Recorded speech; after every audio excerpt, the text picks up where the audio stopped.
वत्ते वंदिता अरहंते उच्छमाराहना कंसो। जय बोलो अनंत अनंत परम सिद्ध भगवान की।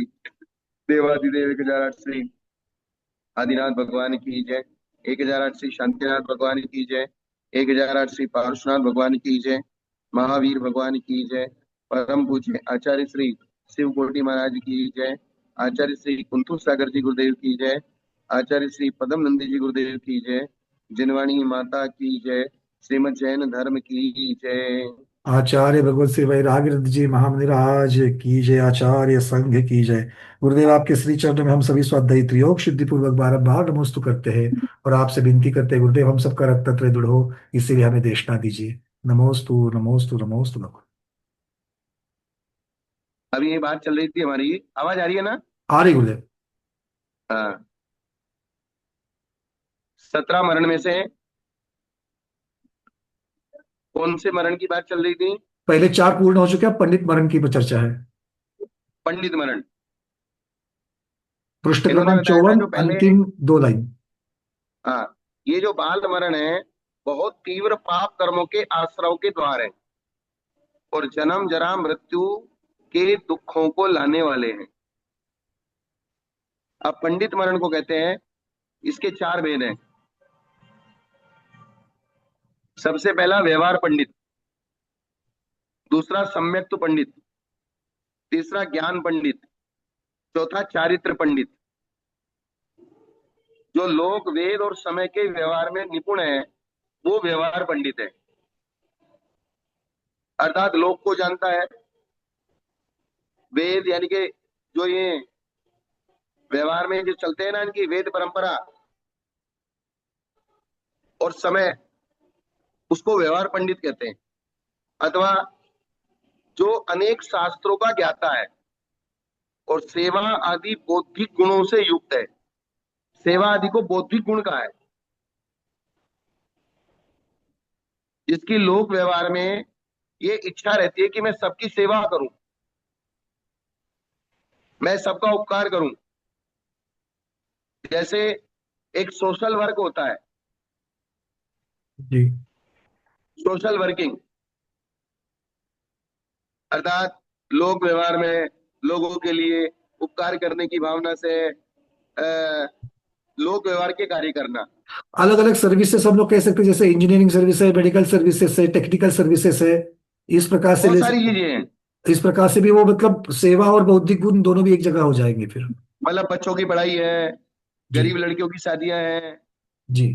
और कुएं खुदवाना है, पानी की व्यवस्था करना है, मेडिकल सिस्टम की व्यवस्था करना है। ऐसी बहुत सारी चीजें हैं लोक व्यवहार की। वो व्यवहार पंडित कहलाता है। अब क्षायिक, क्षायोपशमिक अथवा औपशमिक सम्यक दर्शन से जो युक्त है वो दर्शन पंडित है। क्योंकि तीन प्रकार के सम्यक दर्शन से जो युक्त है वो दर्शन में पंडित है। मतलब व्यवहार जो पंडित मध्य। में, मतलब गुरुदेव व्यवहार पंडित में सम्यक तो मिथ्यात्व की अपेक्षा नहीं है, सिर्फ वहां नहीं पर नहीं गुणों नहीं, की अपेक्षा है, बस लौकिक गुणों बस की। यही बात है। जैसे लोग अपने घर में लाके गाड़ी, नई गाड़ी लाते हैं और नई गाड़ी को तिलक करते हैं, चंदन लगाते हैं, पूजा करते हैं। अपने तराजू बाट की दुकानदार जाता है तो पूजा करता है। अब ये सम्यक तो है या मिथ्यात्व है? नहीं, इसमें मिथ्यात्व वाली बात नहीं आएगी अगर आपकी बुद्धि इस प्रकार से, सोच अगर इस प्रकार से कहती है कि भाई ये मेरे लिए सहकारी है, इस सहकारी की अपेक्षा से, लौकिक की अपेक्षा में इनका सम्मान, में एक सम्मान की भावना रखता हूं। तो इस प्रकार से अगर एक लौकिक सम्मान की अपेक्षा से देखा जाए तो हम इसको मिथ्यात्व की नहीं, तो ये तो यथार्थता हो जाएगी। तो ये एक उसकी आजीविका के साधन है। बिल्कुल, मतलब ये सहकारी है उसके लिए। आजीविका बंद करो। ये क्या है? आजीविका के साधन। जी। और आजीविका के साधन होने की वजह से, जिस प्रकार से चक्रवर्ती ने अपने चक्र रत्न की पूजा की, जी। क्योंकि चक्रवर्ती का चक्रवर्ती पना चक्र रत्न से चलता है, जी। तो उसका चक्र रत्न की पूजा करना न सम्यक्त्व का अंग है और न मिथ्यात्व का अंग है। क्या? हाँ, मतलब वहां पर वो सम्यक्त्व को बढ़ाने वाली ऐसी सम्यक्त्व की क्रिया नहीं है और ना ही मिथ्या में सम्यक्त की लेके जाने क्रिया वाली भी नहीं मिथ्यात्व है है। और मिथ्यात्व की क्रिया भी नहीं है। जी जी जी। दोनों ही क्रिया नहीं है, वो उसके एक लोक व्यवहार का अंग है, आजीविका के साधन है। कि जो गाड़ी चलाता है वो गाड़ी की पूजा करता है, जो खेत में हल चलाता है वो हल की पूजा करता है, जो ट्रैक्टर चलाता है वो ट्रैक्टर की पूजा करता है, जो दुकान में बैठता है तराजू बाट की पूजा करता है। जिसका जो आजीविका का साधन है वो उसका सम्मान करता है। जी। और इसलिए कुछ लोग इस चीज को मिथ्यात्व के दायरे में ले जाके बोले ये मिथ्यात्व है, मिथ्यात्व है, मिथ्यात्व है। ये मिथ्यात्व भी नहीं है, सम्यक्त्व भी नहीं है, क्योंकि मिथ्यात्व और सम्यक्त्व का संबंध सात तत्वों से है। जी सात तत्वों की जो भूल है वो मिथ्यात्व है, और सात तत्वों का जो सही श्रद्धान है वो सम्यक्त्व है। जी क्योंकि दुकान पे तराजू बाट आदि की पूजा करने से वो किसी अन्य मत को, देवी देवता को ये नहीं कह रहा कि तराजू बाट मेरा मोक्ष मार्ग है। अगर वो किसी गलत चीज को मोक्ष मार्ग कहेगा तो वहां तत्व की भूल आएगी। किसकी लौकिक भूल और आएगी? परमार्थ को अलग अंतर है करना भाई। चाहिए। कहाँ आएगी तत्व की भूल? लौकिक और परमार्थ की अपेक्षा से अलग रखना चाहिए मुख्यतः से। हाँ, नहीं तो फिर बहुत सारी समस्याएं खड़ी हो जाएंगी। आपको घर में कुछ हो गया, थानेदार के पास जाना है, थानेदार कोई गैर समाज का है, कोई मिथ्या दृष्टि है, कोई अलग प्रकार का है, फिर भी आप उसके सामने जाके हाथ जोड़ते हो, बोले थानेदार जी, अफसर, अधिकारी, हमारे लिए ये समस्या हो रही है, आप हमारा समाधान कीजिए। उसकी शरण में जाना पड़ता है, इसको लौकिक शरण बोलते हैं। जी, फिर जिस मंच पर साधु विराजमान है उस पर तो एमपी एमएलए को लाना भी मुश्किल हो जाएगा। हाँ, अब वो बहुत सारे लोग कहते हैं, बोले सम्मान सम्मान, अपने मैं वस्त्रधारी का सम्मान नहीं होना, जैसे कहते कहते हैं ना, वस्त्रधारी का सम्मान नहीं करना। और तो साधु संतों के स्टेज पे वस्त्रधारियों का, असंयमियों का सम्मान होता है, तो वहां उसके असंयम का सम्मान नहीं है, उसके वस्त्रों का सम्मान नहीं है। उसने जो कुछ किंचित आपके जैन धर्म के लिए थोड़ा भी कार्य किया है, उस जैन धर्म के सहयोग के लिए हमने उसका सम्मान किया है। जी जी जी। वो भले ही दारू पीता हो, भले ही व्यभिचारी हो, उसके दारू पीने का हमारा सम्मान नहीं है, व्यभिचारी बने का सम्मान नहीं है, उस वो मिथ्या दृष्टि है उसका सम्मान नहीं है। हमारा मात्र इतनी सी अपेक्षा है कि इसने हमारा मंदिर बनने में जो बाधा आ रही थी उस बाधा को दूर कर दिया, और जिनेन्द्र भगवान का मंदिर बन रहा है, वो विवक्षा से हमने उसको कपड़ा या साल ओढ़ा दिया, बस इतनी सी विवक्षा है।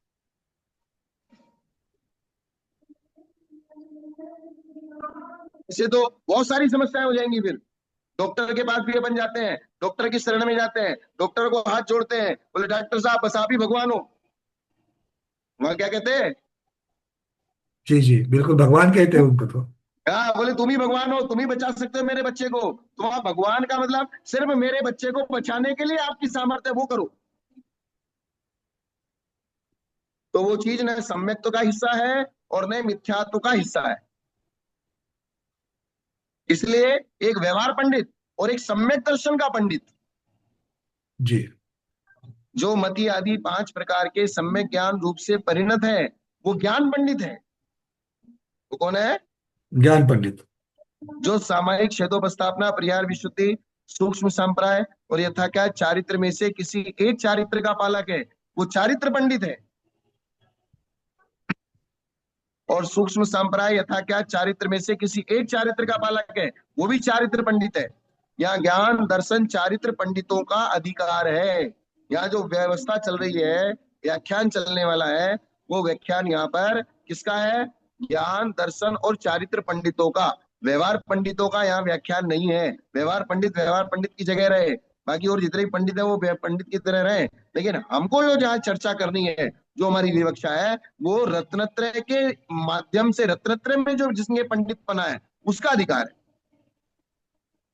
व्यवहार पंडित मिथ्या दृष्टि का तो बाल मरण होता है, सम्यक दृष्टि का मरण दर्शन पंडित मरण है। और दर्शन पंडित मरण नरक में भवनवासी देवों में, वैमानिक देवों में, ज्योतिष देवों में, व्यंतर देवों में और दीप समुद्रों में होता है। सम्यक दृष्टि का मरण नरक में भी सम्यक दृष्टि मरता है, भवनवासी देवों में भी सम्यक दर्शन को प्राप्त करके मर सकता है, वैमानिक देवों में, ज्योतिष देवों में, व्यंतर देवों में और असंख्यात दीप समुद्रों में, भोग भूमियों में वहां भी सम्यक दर्शन के साथ वो मरण को प्राप्त हो सकता है। समझ में आएगा पंडित जी? जी, क्लियर है ये। और ज्ञान पंडित मरण भी इसी में गर्भित हो जाता है, क्योंकि जो दर्शन पंडित है वही ज्ञान पंडित ज्ञान पंडित है। है। किंतु केवल ज्ञान और मने परे ज्ञान, पंडित मरण सिर्फ मनुष्य लोक में ही होता है। हाँ, देवनाग की तिर्यंश में नहीं होगा वहां पर। क्योंकि सम्यक दर्शन के साथ मरण चारों गतियों में हो सकता है। सम्यक दर्शन के साथ मरण किस किन गतियों में हो सकता है? चारों गति में हो सकता है। चारों गतियों में। लेकिन केवल ज्ञान और मने परे ज्ञान के साथ मरण होता है, वो सिर्फ मनुष्य गति में होता है। अब ओषण मरण, अगला मरण कौन सा है? ओसन्न। निर्वाण मार्ग पर प्रस्थान करने वाले संयमियों के संग से जो हीन हो गया है, उसे निकाल दिया गया है, उसे ओसन्न कहते हैं। क्या कहते हैं? ओसन्न मतलब जिसको दूर किया गया है, हटाया गया है। एक संघ संघ होता है, संघ की व्यवस्था होती है, संघ में सब साधु संघ के अनुशासन में चलते हैं।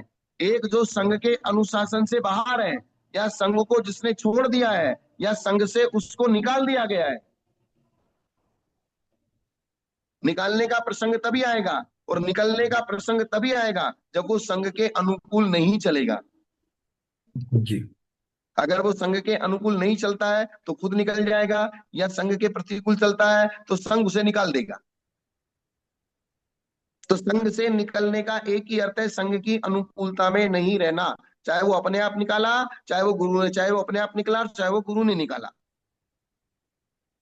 उसके मरण को ओसन्न मरण कहते हैं। ओसन्न के ग्रहण से पार्श्वस्थ, स्वच्छंद, कुशील और संसक्तों का ग्रहण होता है। ये 5 प्रकार के मुनि बताए शिथिलाचार्य मुनि: पार्श्वस्थ मुनि, स्वच्छंद मुनि, कुशील मुनि और संसक्त मुनि। इनमें कुछ चारों में जो जो भेद है गुरुदेव, वो भी अगर बताएंगे तो फिर। हाँ, वो ज्यादा हमने बताएंगे ना, अभी डिटेल्स में कभी आगे नहीं पढ़ा बता इसके रहे हैं, बारे में। इन्हीं चीज को बता रहे हैं, इन्हीं सब्जेक्ट को बता लेके चल रहे हैं। ठीक। पार्श्वस्थ स्वच्छंद मुनि के बारे में तो मैंने आपको बताया था एक दिन। स्वच्छंद की बात तो मतलब क्लियर है, वो क्लियर। हाँ, कि जो आगम में जो लिखा है उसको मानना नहीं है, और अपने मन माने ढंग से उस आगम को प्ररूपित करना, जो कि उसको करना नहीं है, इसलिए वो स्वच्छंद की गिनती में आता है। पार्श्वस्थ, स्वच्छंद, कुशील और संसक, ये ओशन होते हैं, क्योंकि ये मोक्ष के लिए प्रस्थान करने वाले साधु संघ से बाहर होते हैं। अर्थात जो जिन लोगों का मेंटेलिटी ये है कि हमको मोक्ष मार्ग की साधना करनी है, वे तो रत्नत्रय के मार्ग पर चल रहे हैं, और इन मुनियों को मोक्ष मार्ग की साधना नहीं करके लोक व्यवहार की साधना करनी है। किसकी साधना करनी है? जी, लोक व्यवहार की। लोक व्यवहार की साधना करनी है। मतलब इनको मोक्ष मार्ग महत्वपूर्ण नहीं है इनके लिए।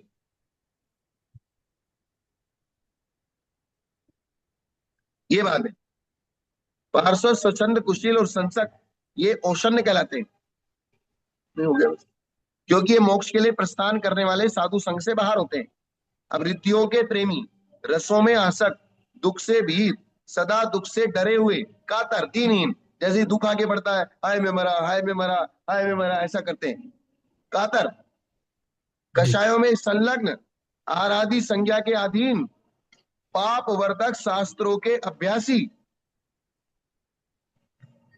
कितने?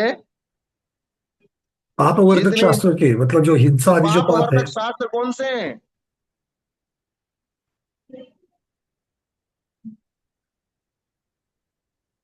पाप वर्धक शास्त्र का मतलब होता है जितने भी लोक रंजन के शास्त्र हैं। जी, जिसमें श्रृंगार आदि भी हो सकता है, जिसमें झूठ आदि की कथाएं भी चलती है, दूसरों को फंसाने की मायाजाल की कथाएं चलती है। मतलब लोक रंजन, लोकरंजन। जिससे सामान्य लोग प्रभावित होते हैं। सामान्य लोग जिनसे प्रभावित होते हैं वे पाप वर्धक शास्त्र, उनका अभ्यास करने वाले, ज्योतिष शास्त्र, गणित शास्त्र, चित्रकला शास्त्र, स्त्री पुरुष के लक्षण बताने वाला शास्त्र, आयुर्वेद शास्त्र, ये सब लौकिक शास्त्र पाप वर्धक कहलाए कहा गया हमारे यहाँ। बोलते हैं ज्योतिष शास्त्र आदि को की भी उसको मतलब जब ये विज्ञानवाद पूर्व में जब ये आते हैं सारे, तो किस अपेक्षा से उनको पापवर्धक कहा गया है? मतलब उसको गलत तरीके से उसका अर्थ निकालने वालों को पापवर्धक है, या पूरा का पूरा ही पापवर्धक? नहीं, कथनचित। हाँ मतलब अपेक्षा, ठीक है। क्योंकि अगर संपूर्ण सर्वथा उसको पाप वर्धक कह देंगे तो पंच कल्याण के मुहूर्त निकालना, दीक्षा का मुहूर्त निकालना, और वेदी प्रतिष्ठा आदि का मुहूर्त निकालना, साधु के विहार का मुहूर्त निकालना, कोई भी शास्त्र प्रारंभ करना है तो शुभ मुहूर्त में प्रारंभ करना है, तो फिर ये सारी व्यवस्था बिगड़ जाएगी। एग्जैक्टली। तो और वो तो शुद्ध ज्ञान का मतलब भगवान की दिव्य ध्वनि का ही भाग है, जो लेकिन विद्या। जिस ज्योतिष शास्त्र का उपयोग आप लोगों को प्रभावित करने के लिए, उनका सुख दुख बताने के लिए, उनसे आपके या तो आहार की इच्छा है या धन की इच्छा है, इस इच्छा से आप जब इन लोगों को इस प्रकार से ज्योतिष शास्त्र का प्रयोग करते हो, तब वो पापवर्धक हो जाता है। हाँ, 46 दोष पे भी एक आया है कि ज्योतिष आदि का वर्णन करके उसके बदले में आहार की आकामना करना, इस प्रकार से भी वर्णन है। ये इस प्रकार से तो लौकिक शास्त्र आए ना समझ में, जी पंडित जी। जी? हाँ क्लियर है गुरुदेव। है। ठीक है, ये समझ में आ गया ये। हाँ, तो मतलब जो भी शास्त्र हैं, जो भी व्यवस्थाएं हैं, उन व्यवस्थाओं को व्यवस्थित तरीके से, अगर वो मोक्ष मार्ग के लिए उपयोगी है, तब तो आपके कर्मों की निर्जरा का कारण है। और अगर आपके ख्याति लाभ पूजा के लिए किया जा रहा है, तो वो सब पाप वर्धक हो जाएगा। संसार की इच्छा के लिए, इंद्रिय सुख के लिए। 13 प्रकार की क्रियाओं में आलसी। जी। 13 प्रकार की क्रिया कौन सी है? सठ आवश्यक, 5 समिति और 3 गुप्ती। अच्छा, सठ आवश्यक, 5 समिति, असही और निस्सही का प्रयोग करना, ये 13 हाँ। प्रकार की क्रिया है। जी। किसी ने पूछा है, किसी को शंका हो रही है कि आयुर्वेदा पाप वर्धक शास्त्र कैसे है? वो आयुर्वेदा पाप वर्धक इसलिए है क्योंकि आयुर्वेद शास्त्र में आरंभ के बिना इलाज नहीं होता, और आयुर्वेद आजीविका का साधन है, और आयुर्वेद लोक रंजन का साधन है। अर्थात बड़े बड़े लोग आपके भक्त बन सकते हैं और फिर आपकी इच्छाएं जागृत हो जाएगी। ऐसी बहुत सारी विवक्षाएं हैं। फिर सदा संक्लेश युक्त चित्त वाले, हमेशा जो संक्लेशित रहते हैं, भोजन और उपकरणों से बंधे हुए हैं। निमित्त शास्त्र, वही निमित्त शास्त्र की बात आएगी ना। मंत्र शास्त्र, औषध आदि से आजीविका करने वाले। क्या लिखा है? मतलब उन्होंने निमित्त शास्त्र को, निमित्त शास्त्र, समाधि में भी निमित्त शास्त्र का प्रयोग किया जाता है। क्या? समाधि ये में भी विवक्षा, निमित्त शास्त्र का। सब में विवक्षा यही है कि इसका दुरुपयोग अगर नहीं करना है, बस ये हाँ, बात है। और इसीलिए साधुओं के लिए दुरुपयोग होने की संभावना होने से सीधा ही मना कर दिया, तुम तो अपनी आत्म साधना करो, झंझट में मत पड़ो। और ये काम आचार्यों के ऊपर छोड़ दो, जिनके अंदर समझदारी है। उनको अगर निमित्त शास्त्र आता है, तो निमित्त शास्त्र किस प्रकार से, कहाँ किस प्रकार से यूज करना है, संघ की सुरक्षा के लिए, संघ की रक्षा के लिए मंत्रों का भी यूज किया जाता है, निमित्त शास्त्र का भी यूज किया जाता है, औषधि आदि का भी यूज किया जाता है। वो सब आचार्य की व्यवस्था है। साधुओं को तो सिर्फ इतना सा, जैसे अगर निमित्त ज्ञानी शास्त्री नहीं होते, तो अकंपनाचारी आदि मुनिराज जैसे ही उज्जैनी नगरी में उन्होंने कदम रखा, निमित्त से तुरंत जान लिया कि यहाँ कोई संघ के ऊपर उपसर्ग आना संभव है, तो वो निमित्त से ही जाना था। भद्रबाहु आचार्य ने भी यहाँ 12 साल का अकाल पड़ने वाला है, ये भी निमित्त से ही जाना था।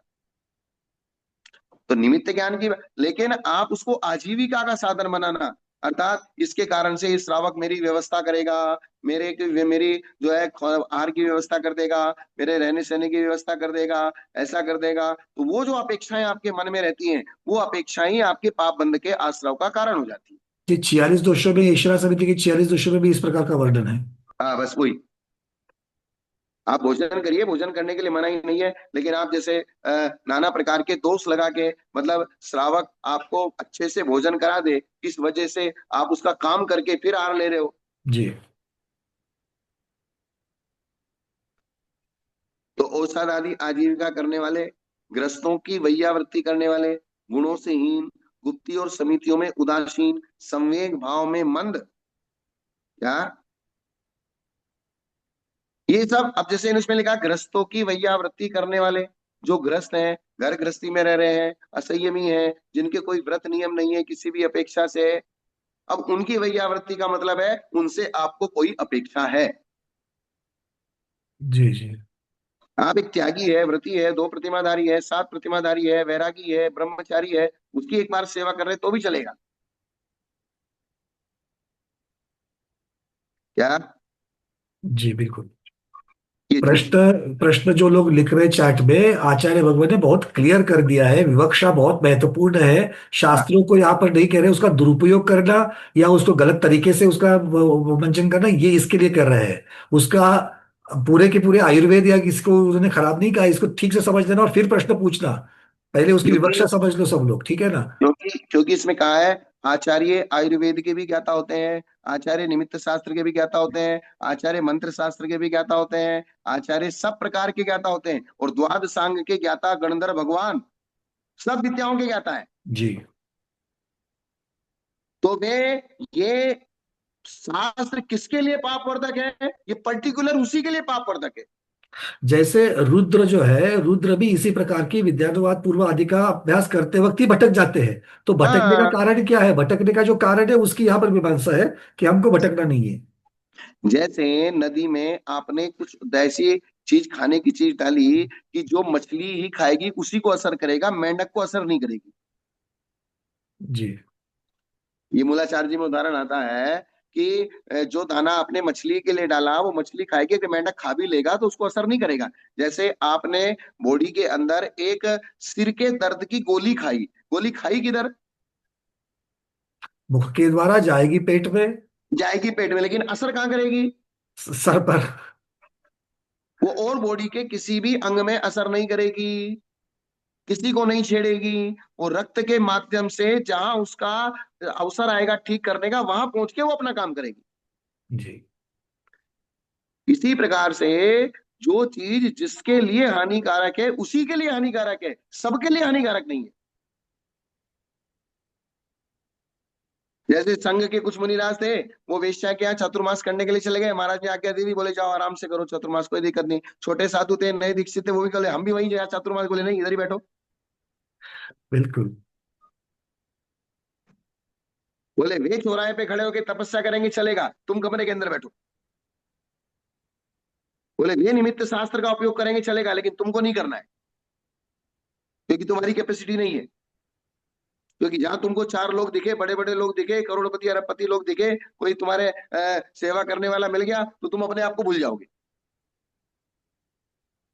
इसलिए उन लोगों की विवक्षा से, इसलिए जो पार्श्वस्थ है, स्वच्छंद है, कुशील है, संसक्त है, उनके लिए ये सब पाप शास्त्र है। जी लेकिन जो वीतरागी है, जिनकल्पी है, उनके लिए उनको कोई फर्क नहीं पड़ता है। क्योंकि श्रुत सागर मुनि महाराज ने आकाश में श्रवण नक्षत्र को कांपता हुआ देखकर ही ये अंदाजा लगाया था, उस निमित्त से कि वहां हस्तिनापुर में 700 मुनिराजों के ऊपर उपसर्ग हो रहा है। ओ जी। तो उनको निमित्त ज्ञान था, जब भी तो लगाया। और समाधि के लिए मैंने आपको बताया था, अरिष्ट समुच्चय नाम का शास्त्र है, जिसमें मंत्र व्यवस्था है, जिसमें शारीरिक व्यवस्था है, पिंडस पदस आदि व्यवस्था है, कि जिनके माध्यम से हमको ये मालूम पड़ता है कि भाई इस साधु की अब कितनी उम्र बाकी है।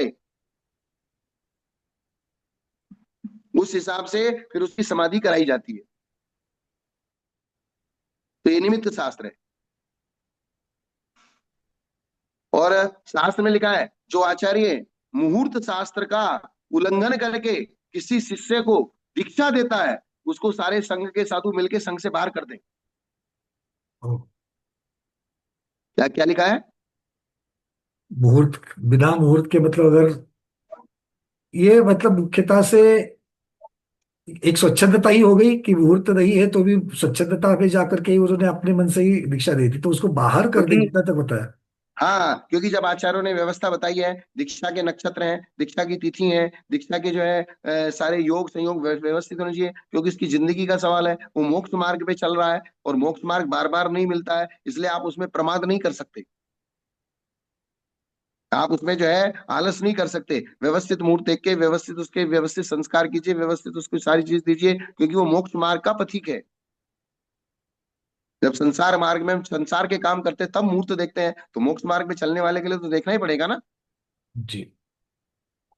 ये किन के लिए मुहूर्त देखना पड़ेगा? कि जो असमर्थ हैं उनको मुहूर्त का बल मिले, और जो समर्थ है तीर्थंकर वे अमावस्या को दीक्षा लेंगे तो अमावस्या भी शुभ मुहूर्त हो जाएगी। उनके निमित्त से तिथि पावन हो जाएगी। हाँ, क्योंकि सारे देश में सारे भारतवर्ष में अमावस्या को कोई भी अच्छा काम नहीं किया जाता, लेकिन दीपावली महावीर भगवान मोक्ष गए, अमावस्या को मोक्ष गए, और तो अमावस्या को ही हम अपने लोक व्यवहार का सबसे बड़ा काम, वही खाते का नई शुरुआत वो अमावस्या को करते हैं। जी। तो वो अमावस्या उनके निमित्त से, या तो आपके अंदर इतनी पावर हो कि सामने वाले को दबा दो, या फिर सामने वाले को अनुकूल करके काम करो। ये बहुत सारी चीजें हैं।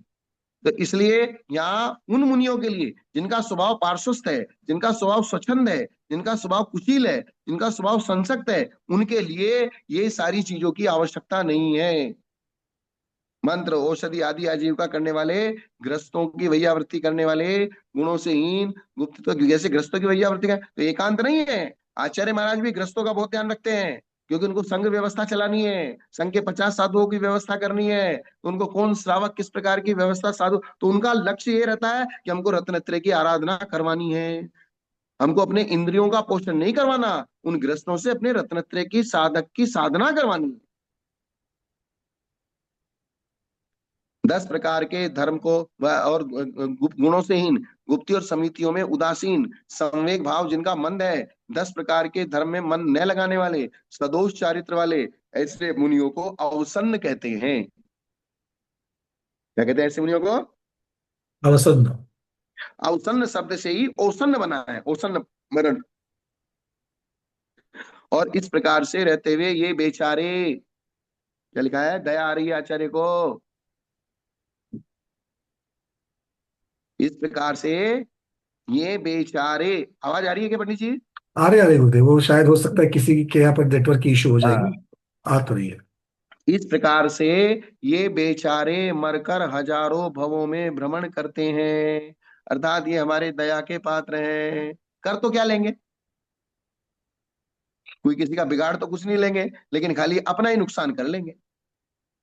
इस प्रकृति का नुकसान नहीं होता, इस तीन लोक का नुकसान नहीं होता, जो जहां व्यवस्थित है व्यवस्थित है, नुकसान होना है सिर्फ तुम्हारा अपना होना है, बाकी किसी का कोई नुकसान होना नहीं है।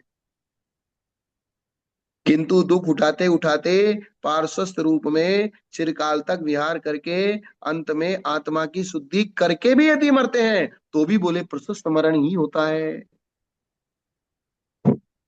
दुख उठाते उठाते पार्श्वस्थ, जो संयमियों के पार्श्व भाग में साइड में बैठे हैं, साथ नहीं चलते उनके, इसलिए वे पार्श्वस्थ, पार्श्व में स्थित, संयम मार्ग से हीन, संयम में निरालसी, वे भी अगर अंत समय में आत्मा की शुद्धि करके मरण कर लें तो भी बोले प्रशस्त मरण हो जाएगा। सम्यक दृष्टि संयता संयत के मरण को बाल पंडित मरण कहते हैं। जो सम्यक दृष्टि और पांचवा गुणस्थान वाला है उसके मरण को बाल पंडित कहते हैं, क्योंकि यह बाल और पंडित दोनों होता है, क्योंकि इसने स्थूल हिंसा आदि के विरति रूप चारित्र और दर्शन दोनों होते हैं। यह चारित्र पंडित भी है और दर्शन पंडित भी है। बाल इस अपेक्षा से कहा क्योंकि उसने स्थूल हिंसा का त्याग किया है, स्थावर हिंसा का त्याग नहीं है। नहीं किया है, इस विवक्षा से वो चारित्र में बाल है। तो चारित्र में भी आधा ही कथनचित बाल है, संपूर्ण चारित्र से बाल नहीं है, क्योंकि उसने त्रस्त जीवों की हिंसा का त्याग किया है। किंतु कुछ सूक्ष्म असंयम से निवृत्त नहीं होता, इसलिए चारित्र में बाल है। यह बाल पंडित मरण गर्भज, पर्याप्तक, त्रियंच तथा मनुष्यों में होता है। जो अनुग्रह किसमें धारण होता है? करने योग्य है, इसे दो ही गतियों में बता दिया। हाँ, जो पांचवें गुणस्थान को धारण करने में समर्थ है उसके ही ये बाल पंडित मरण होता है, और वो त्रियंच और मनुष्यों में ही होता है। गर्भज शब्द सिर्फ मनुष्यों के ले लेना, जी। क्योंकि त्रियंचों में सम्मूर्छन मनुष्य सम्मूर्छन त्रियंचों में भी पांचवा गुणस्थान होता है। क्या? हाँ बिल्कुल, वो तो अंतर्मुहूर्त में ही वो सम्यक्तों को धारण करके अनुवृत्ति बन सकते हैं। कौन से कौन? सम्मूर्छन तिर्यंश। सम्मूर्छन नियन कौन से? स्वयं रमण समुद्र वाले। विप। हाँ, स्वयंभू रमण द्वीप आदि समुद्रों में जो सम्मूर्छन त्रियंच है, कुछ मेंढक भी सम्मूर्छन होते हैं, कुछ मछलियां भी सम्मूर्छन होती हैं। ये भी संगी पंचेंद्रिय पर्याप्तक होते हैं। ये भी पांचवें गुण स्थान को प्राप्त कर सकते हैं। किसको प्राप्त कर सकते हैं? पंचम गुण स्थान। पंचम गुण स्थान को प्राप्त कर सकते हैं। तो इस प्रकार से यह बाल पंडित मरण गर्भज और पर्याप्तक तीन मनुष्य हैं। दर्शन पंडित मरण तो इनमें भी होता है, और देव तथा नारकियों में भी होता है। इसमें होता है। बाकी देवनारकियों में भी दर्शन पंडित को सम्यक दर्शन सम्यक ज्ञान है तो वहां हाँ, होगा ही। सम्यक दर्शन तो चारों गतियों में होता है। अब सशल्य मरण। कौन सा मरण? सशल्य। शल्य से सहित। शल्य के दो भेद हैं, एक द्रव्य शल्य और एक भाव शल्य। तो मिथ्या दर्शन माया और निदान, इन शल्यों का कारण जो कर्म है, उस कर्म को द्रव्य शल्य कहते हैं। द्रव्य शल्य का मतलब क्या हुआ? द्रव्य में मुख्यतः से पुद्गल की अपेक्षा से वर्णन, कर्म की अपेक्षा से वर्णन। हाँ, जो मिथ्यात्व कर्म का द्रव्य आत्मा में है, जी। वो द्रव्य, वो मिथ्यात्व मिथ्या द्रव्य शल्य है। और इस मिथ्यात्व कर्म के उदय से जो आत्मा के परिणाम मिथ्यात्व रूप होते हैं, वो मिथ्या भाव शल्य है। भाव शल्य हो जाएगा। द्रव्य शल्य के साथ मरण तो पांचों स्थावर और असंगी और त्रसों का होता है। द्रव्य शल्य के साथ किसका होता है? पांचों स्थावर असंगी, मतलब एक केंद्र से लेकर के असंगी पंचेंद्रिय तक तो आ गए सारे। असंगी पंचेंद्रिय। क्योंकि वे मिथ्यात्व का वो वाला विचार नहीं कर पाते जो संगी पंचेंद्रिय करते हैं। मायाचारी का वो विचार नहीं कर पाते जो संगी पंचेंद्रिय करते हैं। और निदान का वो वाला विचार उनके नहीं होता जो संगी पंचेंद्रिय को होता है। तो यहाँ पर त्रसों का शब्द जो आया उसमें से संगी पंचेंद्र लेना है, क्योंकि बाकी सारे तो उसमें आ ही गए। असंगियों तक। जी। अब द्रव्य शल्य तो सर्वत्र है, बोले संगी पंचेंद्रिय के भी द्रव्य शल्य है। तो फिर स्थावरों के क्यों कहा? यहाँ भाव शल्य से रहित द्रव्य शल्य की अपेक्षा है। अर्थात एक इंद्रिय आदि के जो निदान वाला भाव होता है, मायाचारी वाला भाव होता है, जैसे हम अपने अंदर फीलिंग करते हैं कि हमने ये निदान किया, मैंने ये धर्म किया, इस धर्म के बदले मुझे ये चीज मिले, इस प्रकार का भाव एक इंद्रिय में, दो इंद्रिय, तीन इंद्रिय, चार इंद्रिय आदि में नहीं होता। बुद्धिपूर्वक है गुरुदेव इसको। हाँ, बुद्धिपूर्वक, मनपूर्वक। जी। इसलिए असंगी तक लिया जी। ये चीज। सम्यक दर्शन के अतिचारों का कारण दर्शन शल्य है।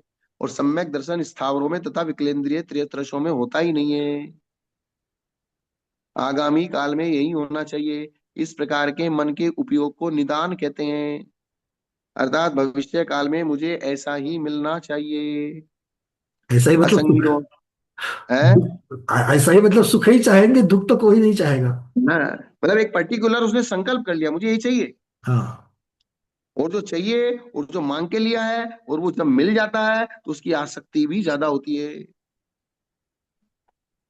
जी। जैसे आपको सहज रूप से किसी ने एक अच्छी चीज लाके दे दी, आपने ना इच्छा की थी ना मांगी थी, तो आप में उसमें वो वाली आसक्ति नहीं रहेगी। और आपने किसी चीज को देखा, 10 बार उसके लिए पुरुषार्थ किया, किसी को बोला मुझे ये चीज लाके दो, तो जब वो चीज आपके पास आएगी तो उसकी आसक्ति में और उस चीज की आसक्ति में फर्क रहेगा। बिल्कुल जमीन आसमान का होगा।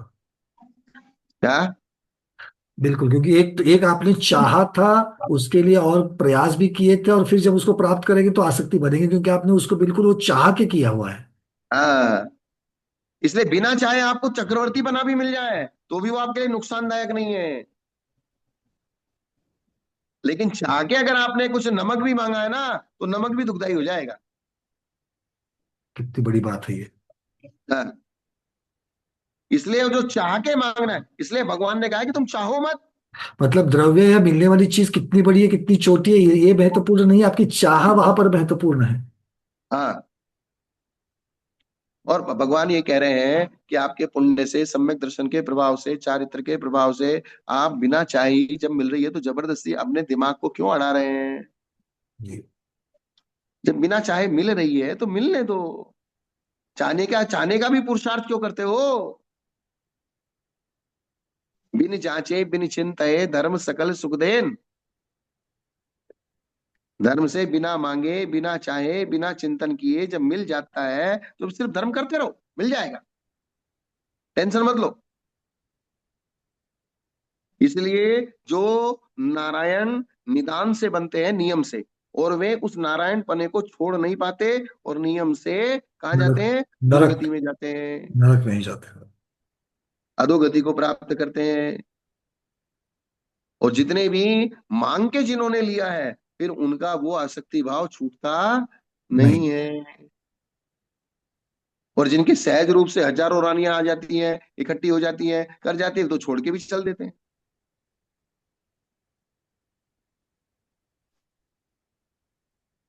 तो मोक्ष मार्ग में दोष लगाना, ये क्या, आगामी काल में यही होना चाहिए।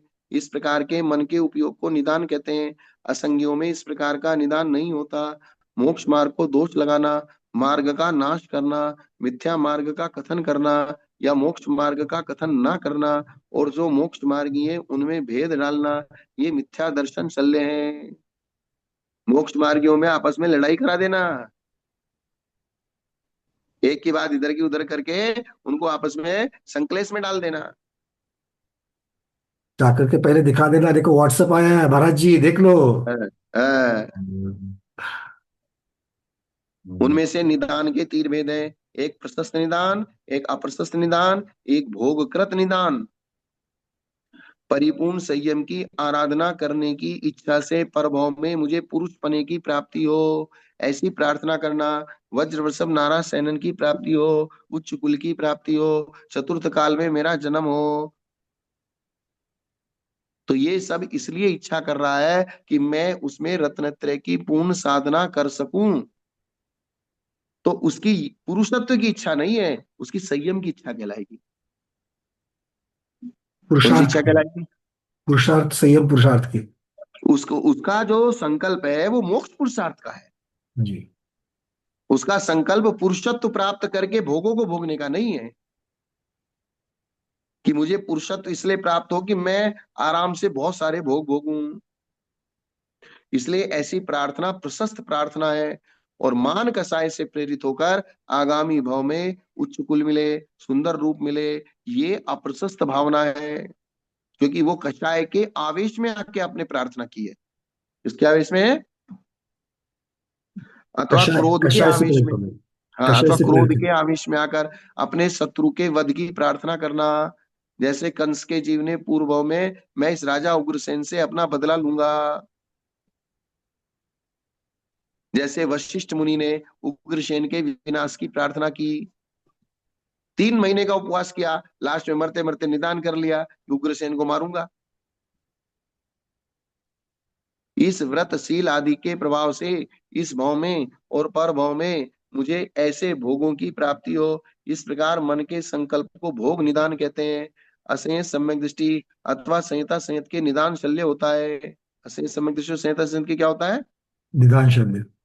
चिरकाल तक पार्षद आदि साधु के रूप में विहार करने के पश्चात भी जो आलोचना किए बिना मर जाता है, क्या हो जाता है? चिरकाल तक पार्षद आदि साधु के रूप में विहार किया और अपने दोषों की आलोचना नहीं की, और दोषों की आलोचना किए बिना मर जाता है, उसका माया शल्य मरण होता है। अर्थात वे दोष अपराध तुम्हारे साथ ही चले गए, आपने उनकी आलोचना नहीं की, आप उनसे खाली नहीं होंगे। ऐसा मरण संयत, संयता संयत और अविरत संयम दृष्टि में भी होता है। अर्थात ये जो है इस प्रकार के निदान चौथे में, पांचवें में और छठे गुण स्थान, तो छठे गुण स्थान में भी होते हैं।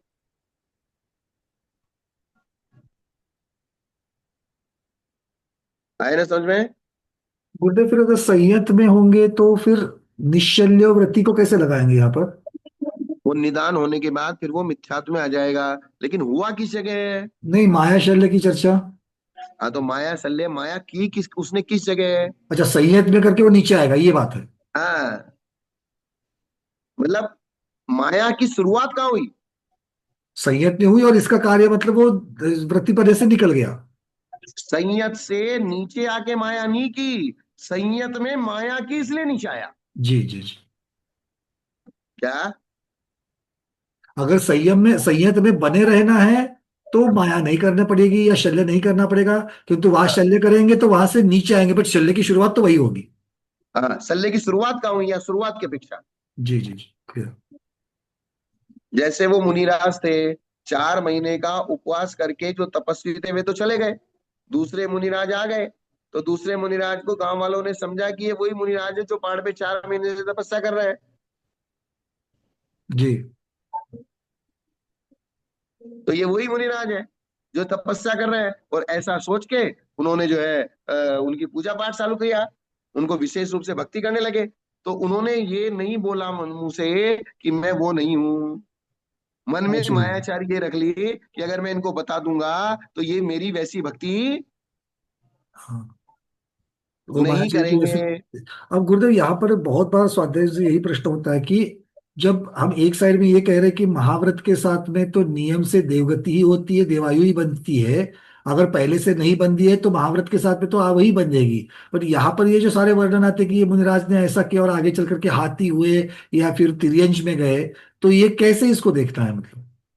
तो इसको ऐसे देखना है, हमने कहा महाव्रतों के साथ देवायु का नियम किसके साथ है। महाव्रत सर मतलब ये नहीं, बट अगर मान लीजिए जिन्होंने पहले एक से। मिनट, एक मिनट। देवायु का नियम किसके साथ है, महाव्रतों के साथ।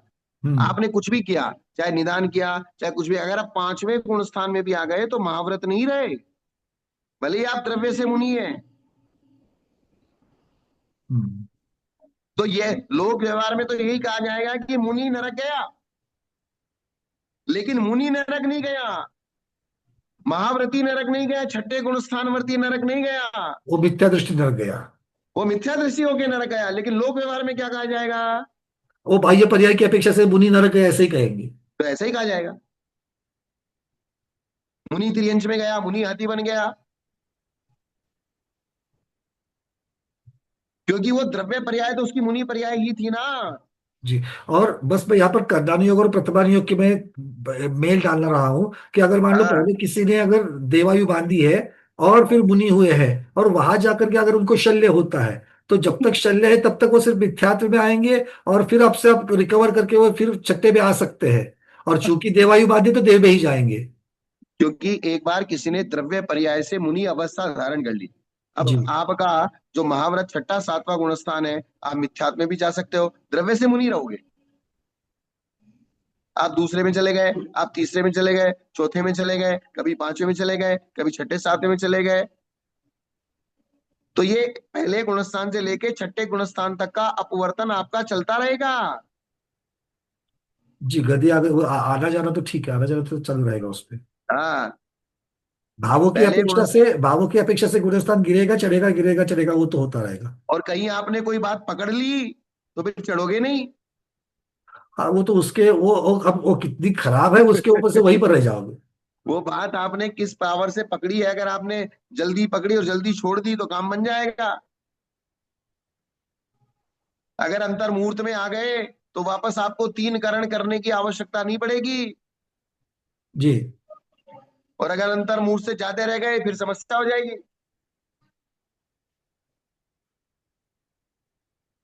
उद्वेलना अगर हो जाएगी तो फिर वापस वही से फिर प्रथमोपशम का रास्ता करना पड़ेगा। हाँ, भाई जैसे आपने रास्ता, अब आपके लिए, महाव्रतियों के लिए कषायों का जो वासना काल का है वो अंतर्मूर्त का है, महावृत्तियों के लिए अंतर्मुहूर्त संज्वलन और 5वें गुणस्थान वालों के लिए 15 दिन, 15 दिन का।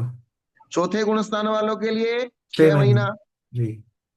और मिथ्या दृष्टियों के लिए वो तो 6 महीने से ऊपर। मतलब 6 महीना भी हो सकता है, अंतर मुहूर्त से लेके अनंत काल तक। आनंद काल का। वो मिथ्या दृष्टि पने में अंतर्मूर्ति भी रह सकता है, अंतर्मूर्त में वापस वो सम्यक दृष्टि हो जाए। जी। एक एक निचली वाली मर्यादा एक ऊपर वाली मर्यादा। हाँ, तो मिनिमम में अंतर्मूर्त और मैक्सिमम में अनंत काल। जी अब जैसी उसकी स्थिति। अब बलाय मरण किसको कहते हैं, जो विनय वैयावृत्ति में आदर भाव नहीं रखता। अब वैयावृत्ति करने के तो शरीर हिलाना पड़ता है, मेहनत करनी पड़ती है, पुरुषार्थ करना पड़ता है। कुछ कुछ ऐसे लोग होते हैं जो खाली वीतरागी बन के ही बैठते हैं। वैयावृत्ति के लिए खड़ा होना पड़ता है, काम करना पड़ता है, पुरुषार्थ करना पड़ता है। प्रशस्त योग के धारण में आलसी है, प्रमादी है, व्रतों में, समितियों में, गुप्तियों में अपनी शक्ति को छिपाता है, धर्म के चिंतन में निद्रा के वशीभूत रहता है। जहां धर्म का चिंतन का नंबर आया, वहां बस नींद आनी है। जैसे बहुत से लोग होते हैं, पहले माला हाथ में लिया, नींद आना, स्वाध्याय चालू हुआ, मंगलाचरण चालू हुआ, नींद आई। हमारे गांव में स्वाध्याय होती थी, शाम को एक पंडित जी बैठते थे स्वाध्याय करने के लिए, और कुछ चार पांच बूढ़े बूढ़े लोग बैठे बैठते थे स्वाध्याय सुनने के लिए। ठंड का टाइम होता था, तो बहुत बार हम लोग भी बैठते थे स्वाध्याय सुनाने के लिए। तो एक दादाजी थे, वो जैसे ही मंगलाचरण हुआ, उनको नींद चालू, और जिनवाणी स्तुति हुई, नींद खत्म। वैसे नींद नहीं आएगी, लेकिन जैसे ही जिनवाणी चालू हुई तो निद्रा निद्रा देवी आ जाती है। निद्रा आई। तो किसी ने उनको एक दिन टोक लिया, टोंट किया कि बोले आप यहाँ क्या करने आते हो, क्या? बोले आप यहाँ स्वाध्याय। सोने के लिए आते हो क्या? तो उन्होंने बहुत शालीनता से जवाब दिया, बोले ये हमारी जिनवाणी माँ है, हमको इसकी गोद में नींद नहीं आएगी तो कहाँ आएगी।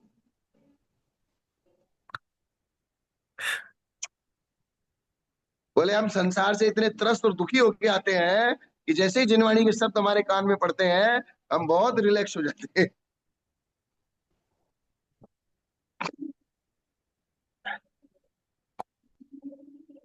कभी हमें भी इस प्रकार का उत्तर मिला था, गुरुदेव क्या कहे। हैं? एक ने बताया स्वाध्यायी ने कि भैया आपके प्रवचन इतने अच्छे हैं, रात में अगर हम लोग उठ जाते हैं, रात में 1:30 बजे 2 बजे, तो बस आपका प्रवचन लगा देते तो 1 मिनट में नींद आ जाती है और हम सो जाते हैं। अच्छा, ऐसा बोल रहे हैं क्या प्रवचन है सब सुनने वाले? तो हमने तो कमेंट का अच्छा करके ले लिया उसको, फिर कहने वाले ने तो ऐसा बता दिया। तो चलो हमने सोचा चलो कोई बात नहीं, आपकी नींद के तो कारण काम आ गए, ये काफी है। मतलब इसका मतलब ये है कि वो जिनेंद्र भगवान की वाणी जिस वातावरण से, बाह्य संक्लेश और आर्तरोध ध्यानों से हम रिलैक्स नहीं हो पा रहे थे, जैसे ही जिनवाणी का हमने एक वाक्य सुना, उस वाक्य सुनते ही हम तुरंत शांत हो गए। ये भी बहुत बहुत पॉजिटिव विचार है ये। हाँ, तो हम तुरंत शांत होके रिलैक्स हो गए, अर्थात उस जिनवाणी ने हमको रिलैक्स कर दिया, हमारे आर्तरोध ध्यान को दूर कर दिया। और जैसे हम रिलैक्स हो जाएंगे तो अपने आप सुकून मिल जाएगा। आदमी शांति तो चाहता है, सुखी तो चाहता है, नींद नहीं आती, नींद की गोली खाता है। तो नींद आने के लिए अगर जिनवाणी भी सुन लिया तो कोई बात नहीं। यहाँ जो विवक्षा है, यहाँ विवक्षा अलग है कि धर्म ध्यान के चिंतन में 24 घंटे ही सोया रहता है, धर्म ध्यान करने का नंबर आया तो नींद आना, वो अलग चीज है। जी जी जी। और उपयोग न लगने से ध्यान नमस्कार आदि से दूर भागता है। उपयोग लगता नहीं, इसलिए ध्यान करने से, नमस्कार करने से, एकाग्रता से दूर भागता है। बोले मेरा मन नहीं लगता, मेरे से नहीं होता। उसका जो मरण होता है वो बलाय मरण कहलाता है। दर्शन पंडित, ज्ञान पंडित, चारित्र पंडित के बलाय मरण भी संभव है। ऐसा नहीं कि इनके बलाय मरण संभव नहीं है, क्योंकि चारित्र धारण कर लिया। चारित्र धारण करना अलग मैटर है, चारित्र को पालन करना अलग मैटर है। धारण करने के लिए कौन पालन कर रहा है और कौन पालन नहीं कर रहा है, ये दो मैटर हो गए ना। बिल्कुल, इसीलिए तो समिति में जो अतिचार लगते, जो प्रमाद लगते हैं, उसी के लिए धर्म की चर्चा की है। दश धर्मों को हाँ, धारण क्यों करना है कि समिति में लगने वाले अतिचार और प्रमाद जो है, उनको दूर करना है। तो अकेले महाव्रत को धारण करके नहीं चलेगा। महाव्रत के धारण करने के लिए जो बाद में जो उसको दृढ़ बनाना है, उसके लिए समिति, समिति धारण करके भी नहीं होगा, समिति में अतिचार लगेंगे, उसके लिए वापस दश धर्म, और दश धर्म में उल्लास होने के लिए अनुप्रेक्षा, ये सारी व्यवस्था बताई है। ये चीज, तो ये बहुत सारी चीजें हैं। अब सहज रूप से हम तो, जैसे रात को कभी कभी नींद नहीं आती है, अब लेटे हैं तो लेटे लेटे कम से कम जो दिन भर में हमने पढ़ रखा है, जो जिंदगी भर पढ़ रखा है, कुछ ना कुछ विचार करते जाइए, चिंतन करते जाइए। कोई बात नहीं, कम से कम नींद नहीं आई तो हम तो ये सोचते थे भाई नींद आती है तो कुछ चिंतन नहीं कर पाते, रात में भी अगर नींद नहीं आती तो ऐसा धार्मिक चिंतन कीजिए। बिल्कुल, अशुभ से दूर रहना ही शुभ में है। ये शुभ बस, से शुभ में रहेंगे तो अशुभ अपने आप दूर हो जाएगा। अगर आप संकलेश में पड़े रहेंगे तो सुबह थकेंगे और रिलैक्स नहीं होंगे, और अगर आप धर्म ध्यान के चिंतन में पड़े रहेंगे तो सुबह रिलैक्स पाएंगे, नींद नहीं आते हुए भी। क्या? जी बहुत बढ़िया, विशुद्धि का कारनामा है वो। हाँ, जो शल्य रहित होकर चिरकाल तक रत्नत्रय का पालन करता है, किंतु मरते समय संस्तर पर आरूढ़ होकर शुभ उपयोग से दूर भागता है। जिंदगी भर तो अच्छा पालन किया, और लास्ट में संस्तर पर आ गया, अब शुभ उपयोग से दूर भागता है। उसके शुभ भाव में स्थित न रहने से भी बलाय मरण होता है। कौन सा मरण होता है? बलाय वरण। बलाय मरण। तो इस प्रकार से ये अलग अलग प्रकार से मरणों के भेद बताए गए हैं। शायद मेरे ख्याल से समझ में आ रहा होगा सबको। समझ में आ रहा है कि नहीं आ रहा है? कौन बताएगा भैया, कोई तो एक बता दो कि क्या है। हमें तो समझ में आ रहा है बड़ी अच्छी तरीके से। हम्म। आप तो कह रहे आपका बेसिक हुआ हुआ है, सब कुछ है, ये कोई बहुत कठिन विषय नहीं है। नहीं ये काफी काफी, अब इतना ही है कि 5 प्रकार के मरण थे, उनमें से बहुत अच्छी तरीके से सूक्ष्मता से जो भेद किए हैं, और ये भेद हाँ समझ में आते हैं क्योंकि ऐसे इस प्रकार के उदाहरण बहुत सारे मिल जाते हैं। तो इसलिए हाँ। समझ में आ जाता है। और एक ऑडिट साइड बाय साइड हमको ये भी चल रहा है कि भाई इसमें जो जो गलत गलत गलत है, क्या हम उसमें है, क्या हम उसमें है, क्या हम उसमें है, क्या, ये भी एक ऑडिट चलते रहता है साइड में। हमारी स्थिति क्या है? हम कहाँ है। जितने भी शास्त्र हम पढ़ते हैं, उन शास्त्रों को पढ़ के सिर्फ एक ही कैलकुलेशन करना है कि हमारी जो वर्तमान की स्थिति है, वो वर्तमान की स्थिति क्या कह रही है। और जितना ये बताया जा रहा है, इस वर्तमान की द्रव्य क्षेत्र काल भाव की स्थिति में से हम इस शास्त्र में जो कहा गया है उसमें से क्या पालन कर सकते हैं, ये निर्णय करना आपकी बुद्धि का चमत्कार है। जी। आपको क्या क्या, क्या निर्णय करना है? किस प्रकार से इन चीजों को ग्रहण करके अपने में आचरण में कैसे लाना है, क्या क्या अपना खुद का भी उद्धार हो सकता अर्थात वर्तमान काल की हमारी जो स्थिति है वो क्या है, है। जी। हम उस कहाँ चीज खड़े का हैं, कहाँ मेजरमेंट खड़े हैं। करना है। जैसे साधु चौके में जाता है, चौके में थाली में उसके 50 चीज परोसी जाती हैं, तो उसको मेजरमेंट करना जरूरी है कि मैं आज 20 किलोमीटर चल के आया हूँ, मैं बहुत थका हुआ हूँ, प्यास ज्यादा लग रही है कि भूख ज्यादा लग रही है, कि मुझे और आगे भी 20 किलोमीटर चलना है, भोजन किस प्रकार का करना है, गर्मी का मौसम है कि ठंडी का मौसम है कि बरसात का मौसम है, शरीर बूढ़ा है कि जवान है कि प्रौढ़ अवस्था में है, या शरीर में कोई बीमारी है, या पेट दुख रहा है, या दस्ती लग रही है, या बुखार आ रही है। तो उन सारी विवक्षाओं का विचार करते हुए उस भोजन को ग्रहण करना है। यही तो विवेक है। बहुत बढ़िया। इसी प्रकार से मेरी वर्तमान की द्रव्य काल क्षेत्र की परिस्थिति क्या है, मैं कितने व्रतों का पालन कर सकता हूँ, कितने नहीं कर सकता हूँ, क्या मेरा शरीर कहता है, मेरी जो है घर की परिस्थिति क्या है, सामाजिक परिस्थिति क्या है, अंतरंग की परिस्थिति क्या है, मेरे परिणामों की स्थिति क्या है, कितना मेरे अंदर श्रद्धा भाव शिथिल है, मंद है या तीव्र है, वो सारा विचार करने के बाद कोई व्रत संयम नियम लेना। भावुकता में आके ले लिया, फिर उसको तोड़ दिया, तो उसका तोड़ने का भी संकलेश में हमको ही मरना है। जी। ये चीज है। चलिए ठीक है। आज, श्री गुरुदेव आज इतना ही रखते हैं। जिनके प्रश्न हम्म। होंगे कृपया मुझे व्हाट्सएप पर भेजना ताकि मैं गुरुदेव तक पहुंचाए हूँ। वैसे हमारे स्वाध्यायी बड़े निशंक है, उनको कोई आती ही नहीं शंका, कोई प्रश्न नहीं भेजता है। कोई बात नहीं है, अगर आएंगे तो जरूर भेजना। आज इतना ही रखते हैं। आज के स्वाध्याय को गुरुओं के श्री चरण में बारंबार नमोस्तु वंदनामि इच्छा कर करते हैं। जैनम जयतु शासनम, जैनम जयतु शासनम, जैनम जयतु शासनम।